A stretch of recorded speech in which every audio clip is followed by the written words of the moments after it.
down the mountain. That's potential energy. Potential energy is motion, is kinetic. Energy that's waiting is potential. Stretch a rubber band and then release it. What type of energy is it? Erkecan? This energy, kinetic energy, because this energy in motion. Correct. Who wants to complete? Dana? When we stretch a rubber band, the rubber band will have a potential energy.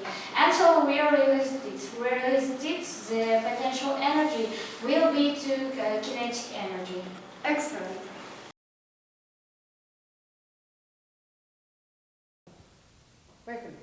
I really like physics, but the fact this subject is considered difficult. Physics is easy for us because the teacher explains everything to us in accessible form, often in the form of game. So we love this lesson.